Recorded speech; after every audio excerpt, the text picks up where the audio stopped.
11th grader, Sydney Thornsberry. So can you just stand up and wave? Sydney, I'm sorry, you're not going to have to speak, but just wave.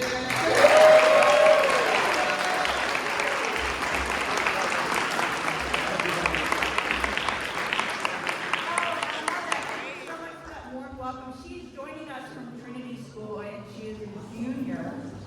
And just we want to make sure that we continue that warm welcome throughout the day and this week, and for all of us just to remember what we need to do here at York. But we're so glad to have you here today.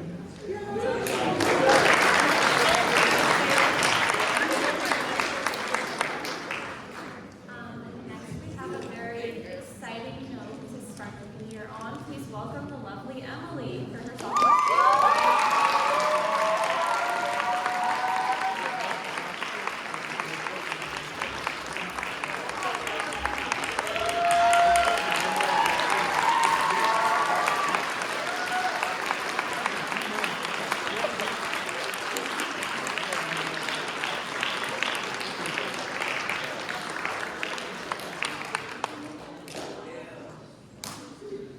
The majority of my childhood was spent moving. My father's in the Navy, and so every 2 years or so, we'd move to a new place. After living in Monterey, we moved overseas when I was 5 years old. We lived outside the States until I was 10, and then moved back here. Coming back to the place where I formed a great many of my first memories was comforting, but I still struggled with feeling like I belonged and being open with others. On the first day of 5th grade at my new school, I was full of nerves and excitement. I was once again the new girl, and every time I was, I never felt any easier.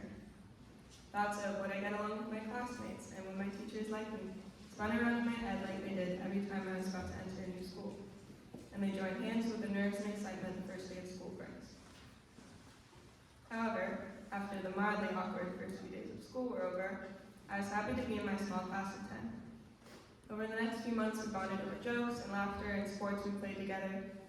But despite that, all the games at recess didn't change the fact that they had all been friends since kindergarten. I felt out of place in the eyes of the class, even if their supposed judgment was all in my head. When 6th grade came around, I grew closer yet to my class, but I still struggled with feeling like I belonged. I felt as if I was constantly reaching for something, and just couldn't quite get my arm out far enough. Our conversations and jokes felt very superficial, and over time, I started thinking more about the fact that they weren't afraid to lean on each other for support. I was overthinking more and more the fact that I felt I only had school in common with them.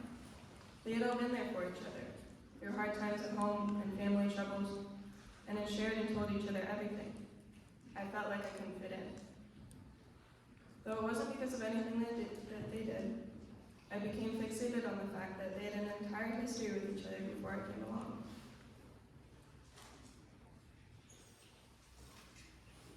They had been there for each other, through hard times at home and family troubles, and had shared and told each other everything.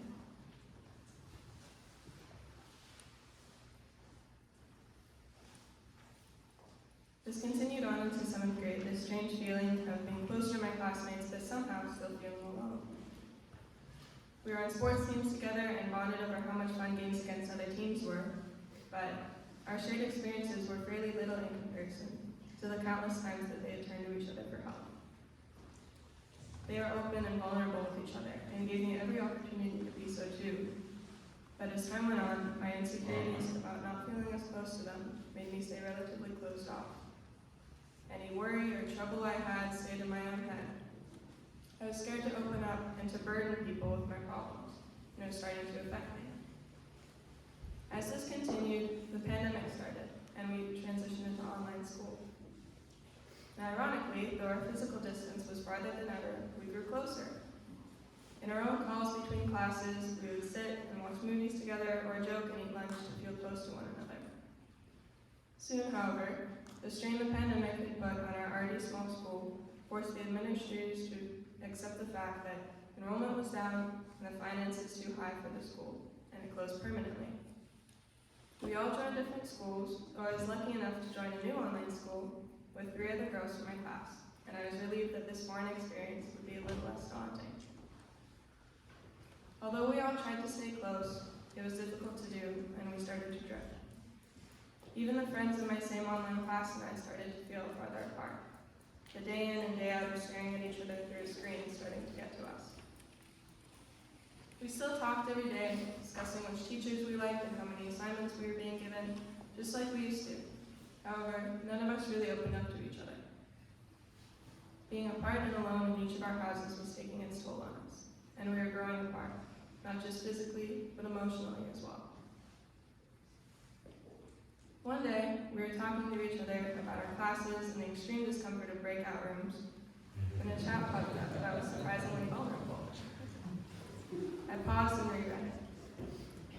I feel depressed and anxious, he said. It was exactly how I'd been feeling, and I was glad it was out in the open, but I hadn't been the one to send the chat. My friend had. And although we were still talking about our dislike of being online, this time the tone was different.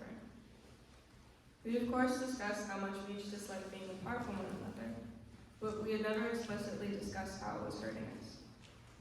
This was a serious topic, and normally we stay away from those. I thought back to in-person school and how I felt as if I couldn't open up. In this space, however, there was no judgment.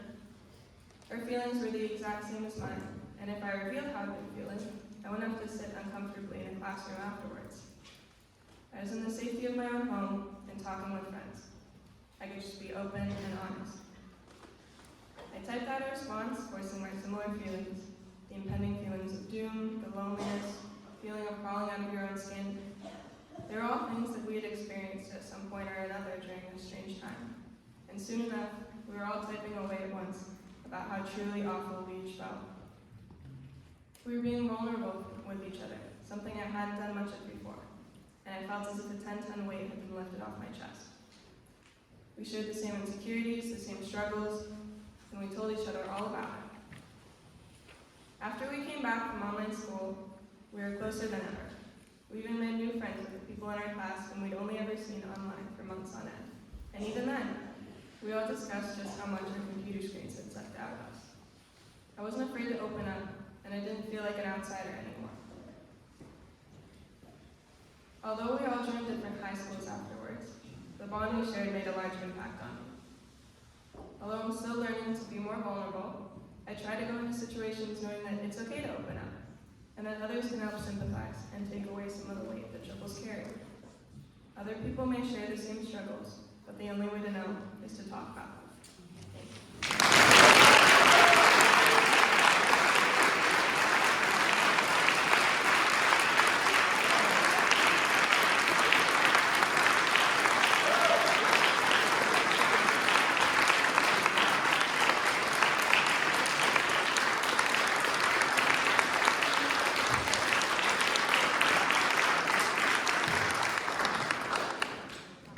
Phenomenal. Emily, thank you so much for your vulnerability and for sharing that with all of us.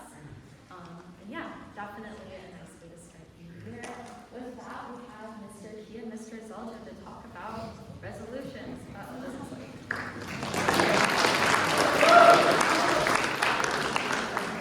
Thank you, Emily.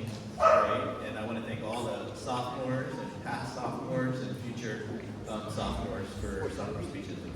I know it's a typical thing to do to get up here and memorize a speech and give it in front of everyone. So thank you for that. And Cindy, welcome. We're glad you're here. And you're a junior, so you don't have to do soccer. And I also wanted to wish the boys soccer team well today. And I hope that in this new year, let's give them a round of applause.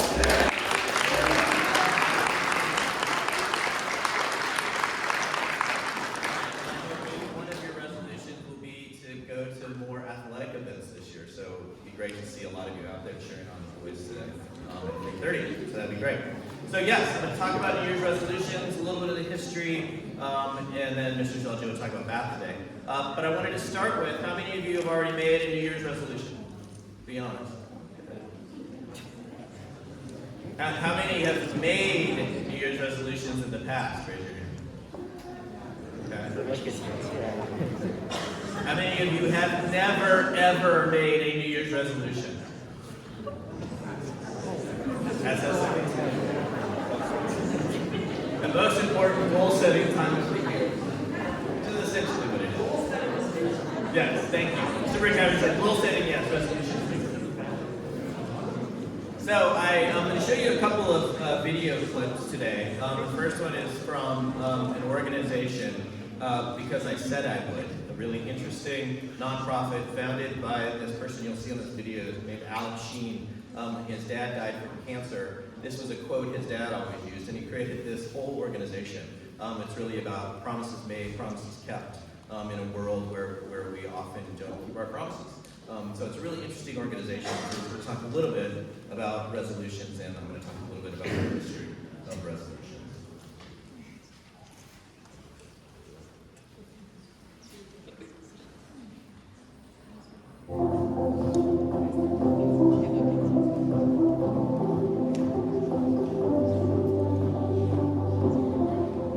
$96 million Americans, about 96 million Americans, 40% of the U.S. total population, they're going to make a New Year's resolution this year.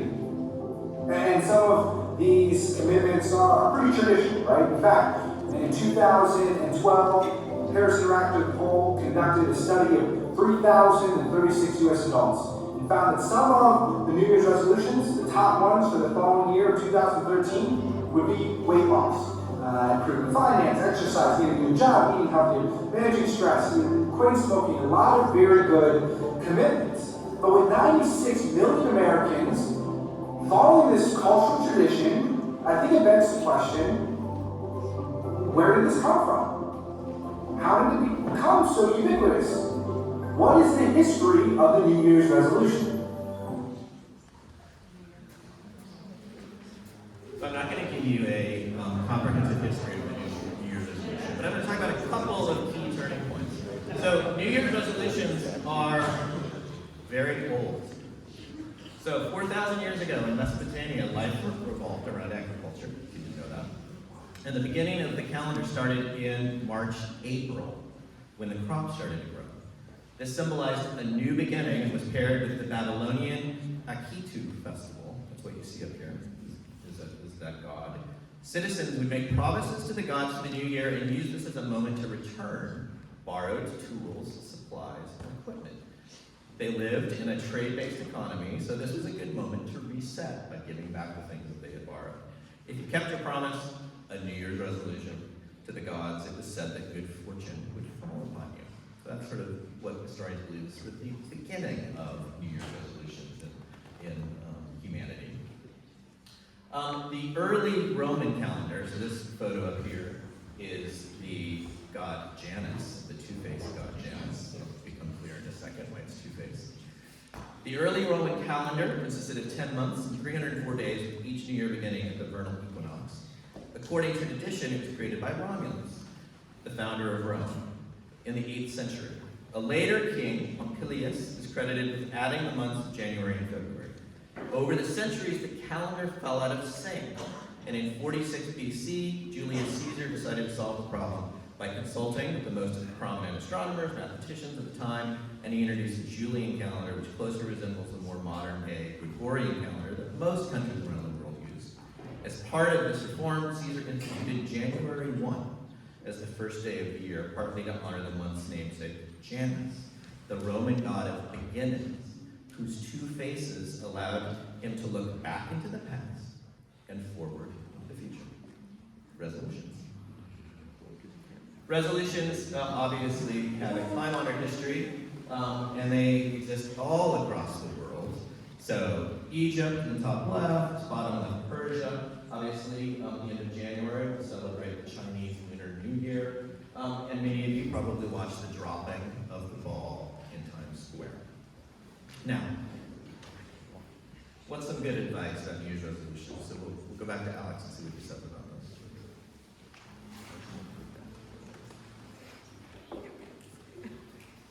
New Year's resolutions come with hope. It comes with the turning of the calendar. It comes with the concept that perhaps we can get better. That this marker, even if it is somewhat relative, right? That it is a man-made construct, whether it's in January or March and April or whenever the year starts, it at least gives us a point of reflection. And I think that's incredibly important about the New Year's resolution. And as we reflect, I think it's important to understand how we can get better. by looking at some studies that have been done about the New Year's resolution itself. In 1989, distinguished professor Jonathan Norcross would do a study on New Year's resolutions specifically in America. You see, he put out this advertisement just on TV about, just calling out to folks saying, hey, what's your New Year's resolution? And we want to kind of track the success of it and see how it goes. And because of this advertisement, over 300 respondents calling into this in 1989, and they begin to do a survey of basically how successful people are in this pursuit of this goal. Participants were telephoned for structured interviews at 7 different intervals: 1 week, 2 weeks, 3 weeks, 1 month, 3 months, 6 months, and 2 years. At each interval, researchers solicited those resolvers, those folks who were making the resolutions, just on a 4-point scale. They asked, how is it going? Have you totally failed, mostly succeeded, or totally succeeded? So there are 2 principal things that they discovered. Research findings suggested that someone is 10 times more likely to be successful by making a New Year's resolution than having the identical goal with similar motivation. That just being centered around this time would actually make it much more likely to succeed. What I think is more important than even that, even more important than a 10 times multiple, is that the people who reported that they did succeed, they also reported that they slipped up, that they failed, they made mistakes along the way, on an average of 14 times in order to get to that success. In fact, 71% of the people who said they succeeded said that these slip-ups were actually important pieces to learn about themselves, important failures to adjust their plan and to get better in the pursuit of this goal. So as you look into the next year, as you contemplate a New Year's resolution, or perhaps even a promise, I ask you to think about the thought of failure. That it may be a part of the history of your New Year's resolution. It may be part of the process of your new commitment. But maybe that's just part of what it takes. Maybe those failures can help us learn, as Jonathan Norcross' study suggests. And as you perhaps solidify this commitment, I challenge you. I challenge you to make a video blog once a week, once a day, for the entire year, to track your progress until that promise is committed, until it is actually completed. Because one of the benefits of the study is that Norcross did was the fact that somebody even called every week, 3 weeks a month, right? That's actually something that helps keep us focused. So perhaps a video blog can help you. Perhaps that can be part of the history of your New Year's resolution. I encourage you to share with us. Or maybe you can just keep it private, but I encourage you to take the step to hold yourself accountable, because sometimes we need that. Don't get caught up too much in the hype.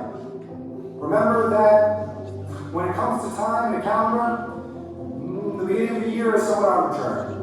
Whether it's March, whether it's January, it's sort of a man-made construct. What's most important, though, is that we take this energy and we use it. If it's going to be there, if we're going to think of this as a turning of the page, why not? Why not take that momentum and do something positive with it? We hope only the best for you, your New Year's resolution, your promises in the new year and every day.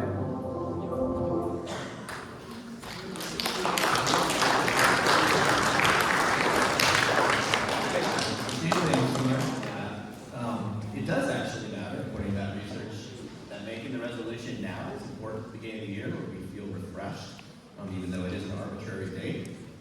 Every year I always feel like, okay, now I've got to reset. And that failure is really important. And again, Mr. Zelda comes up here today to talk about some goal setting. We've done a lot of that last year. That'll be important to remember. But here's some advice. Be realistic and specific. You've heard that a lot about when you set a resolution or a goal. Stick to picking just one. Don't pick 2, 3, 4, 5, 10. Write out a plan. Try new goals each year. So if you remember what your goal was last year, try something different this year. Ask for support from loved ones. That's really, really critical. If you've seen a lot of those apps like Noom, the weight loss app, the people that are successful is they have people checking up on them, or if you're in a contest with somebody else to lose weight. So again, having somebody there to make you accountable is important. And then try a resolutions journal. He suggests a video blog, it's interesting. Journal is also interesting. So I wanted to end with a little inspiration, because I think resolutions are about holding ourselves accountable, and we make resolutions for us, but we also can make resolutions to each other, right? Be kind is the one that I always like to remember at this time of the year.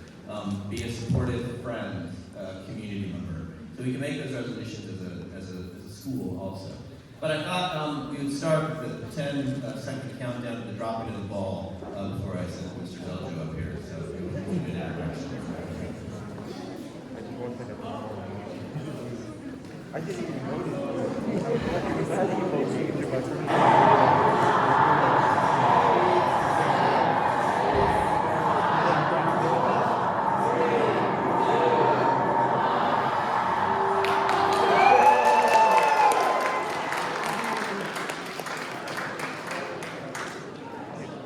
It's a new year. Happy New Year.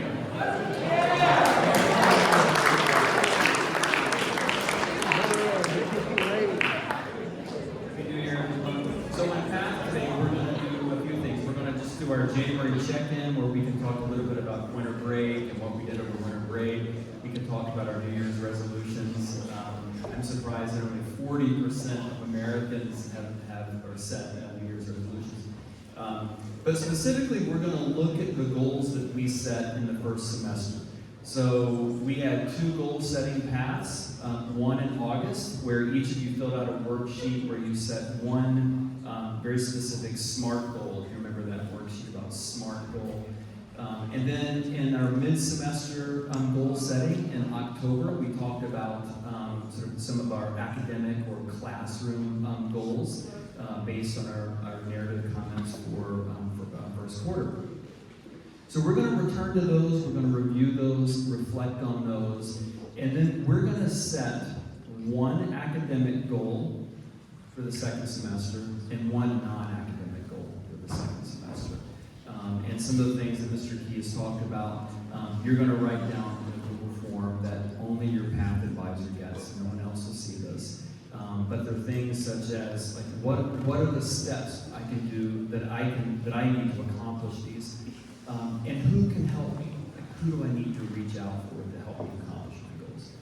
So you will need your laptop for this activity. So please grab your laptop, go off the path, and have a good time. Thanks, everyone.